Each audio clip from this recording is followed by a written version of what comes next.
Frederick County 911, what is the address of the emergency? 2311, engine 231, engine 251, engine 152, engine 153, engine 331, ambulance 239, rescue squad 3, truck 23, truck 401. Got point. What I got point? Drop it! Between Tabler Road, Hinesville Road. The biggest shift for me was when I looked over and my wife was like crouched into the corner of the car, like I was gonna hurt her. No, everything is not okay. I come to work and I function highly. It's my escape, but I go home every night and I have to convince myself not to eat my Glock.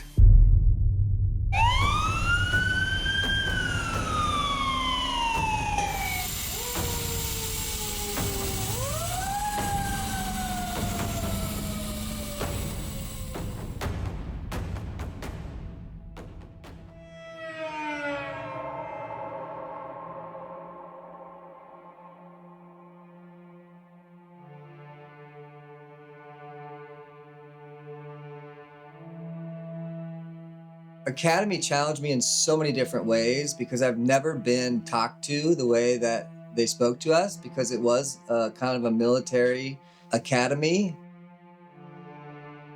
I shook all day because I was so fearful of everything. Every step that I took, I was so fearful of. And I wanted to quit. I remember when I came home, Sarah looked at me and she's like, oh no. She's like, are you gonna make this? This was just like a major shock to every system. I mean, with everything going on, the anger just got worse and worse and worse. I never knew what was gonna set him off. I was walking on eggshells constantly. We had a little toddler. We had a baby on the way.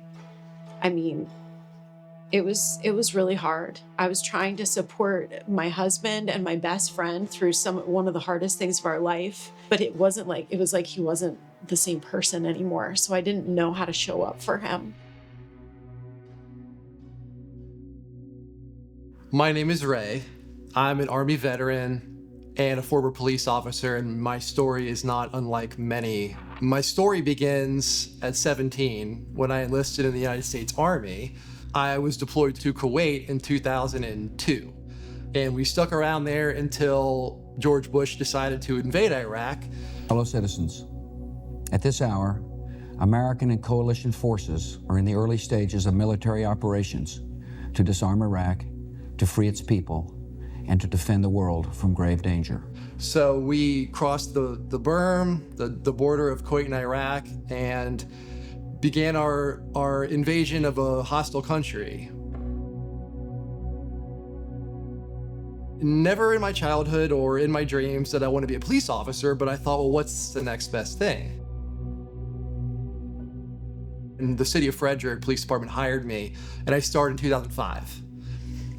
I remember I would have these bits of rage and these bits of anger that were not me at all. And I remember like sitting there after I got it all out and being like, why did I say those things? He had a really hard call.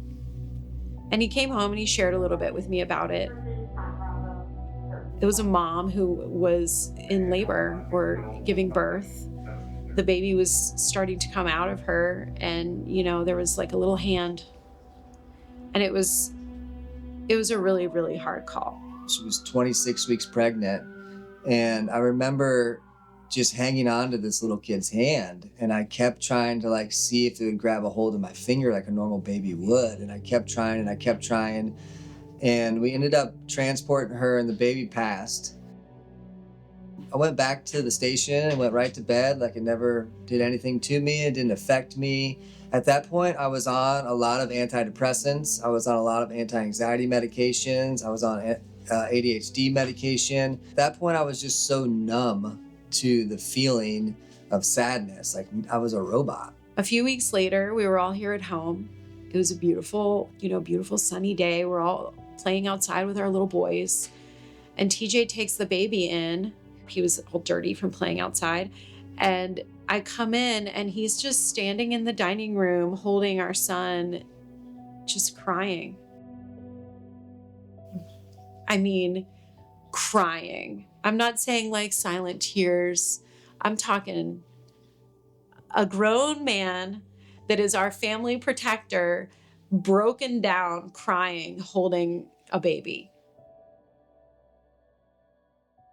I was washing my youngest son's hands, and I had this massive flashback to that call, and I saw my son's hands coming out of that lady.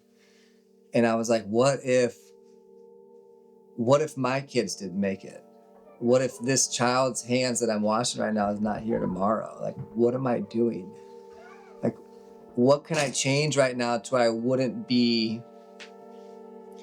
wouldn't feel like a bad parent if something were to happen to him? How do I take control of this feeling to a level to where I actually am proud of who I'm being as a father, and I'm proud of who I'm being as a husband?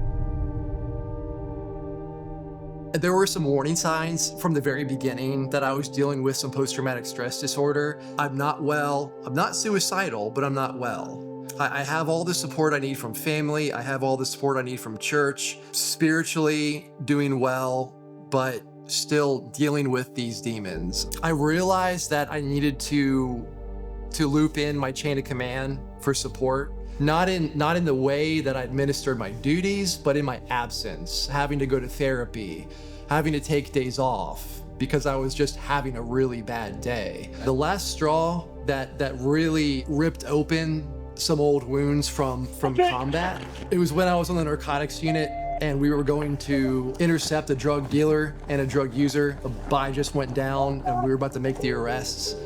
And shots were fired and everyone involved was injured. I witnessed what I was perceiving in reality at the time was the attempted homicide of a good friend. To save my career, which we all thought was salvageable, I enrolled in a 90-day program with the Martinsburg VA, the post-traumatic stress rehabilitation and recovery program. And when I graduated, I was not anywhere close to being better as I should have been. When HR got the report from the mental health provider, it wasn't good.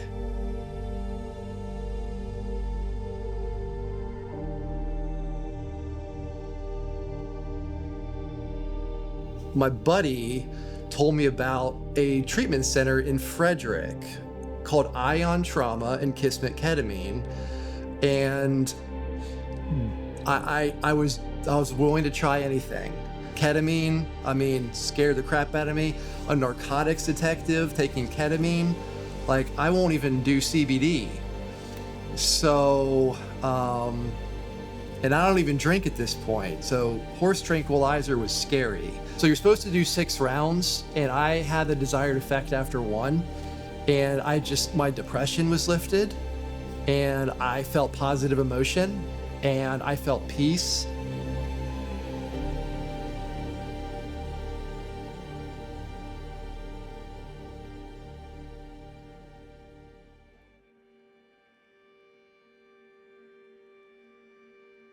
My wife bought a yoga pass into Yoga More, which strictly worked with trauma-informed yoga, which I didn't even know existed at the time. But what was so incredible about yoga is simply a moving meditation. So it allowed me to meditate while moving my body and moving through those emotions. My name is Jeannie Donnelly, and I am owner of Yoga More Yoga Studio. Trauma-informed yoga, it's a way of teaching. And that just means being aware of the community that you are teaching, creating a safe space and one of predictability, and the language that you use, that it is one of like invitation and inquiry. Because we all can't do a handstand, right? But if we're talking about a handstand, just put your hands on the ground and feel your hands on the ground. So then I just got really infatuated with mindfulness and meditation. That's when I found yoga, and that's when I started to understand that you can recreate the story and bring forward all the good that we see as firefighters. We see things that no people ever want to see, ever. And that's something that they did way back in the day. It was called Wellness Wednesday. We never had it when I was at the academy, and I wanted to make sure to kind of bring that back into alignment. And it was a lot of fight back at first, because that's just kind of a weird thing that people aren't used to. And I was kind of blessed because I got people into ice bathing first. So once I got people into an ice bath and was able for them to have the own experience of what that can do for your body and your mental health, people were kind of open to like, all right, man, what else do you have for me?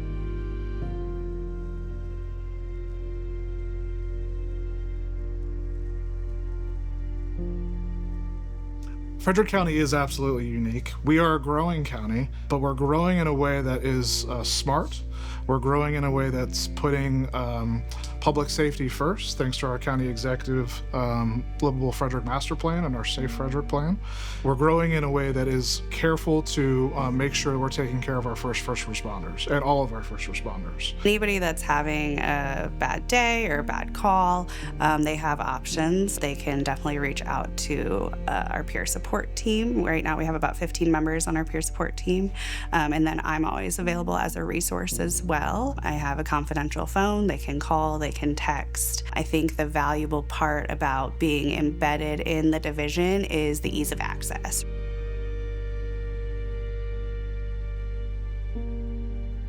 I would say that it's okay to not be okay. At least in my case, in my agency, it was okay to not be okay. Tell someone you're struggling and get help, because there are modalities of treatment that are effective. Because we don't have to suffer anymore. Like, we can go through pain, we can go through uncomfortable things, but we're very capable of coming out the other side knowing that it's much brighter. There were moments where I really thought that my marriage was falling apart. There were moments where I didn't know if we were gonna make it.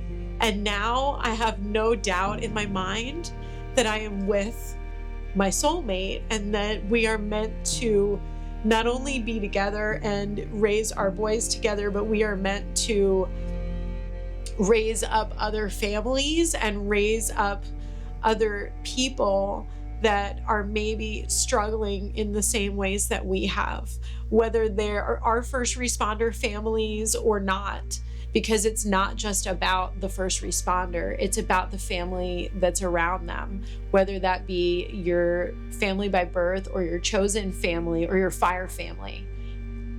That's the incredible thing about being in this first responder lifestyle, is that we get this incredible second family that show up exactly when you need them.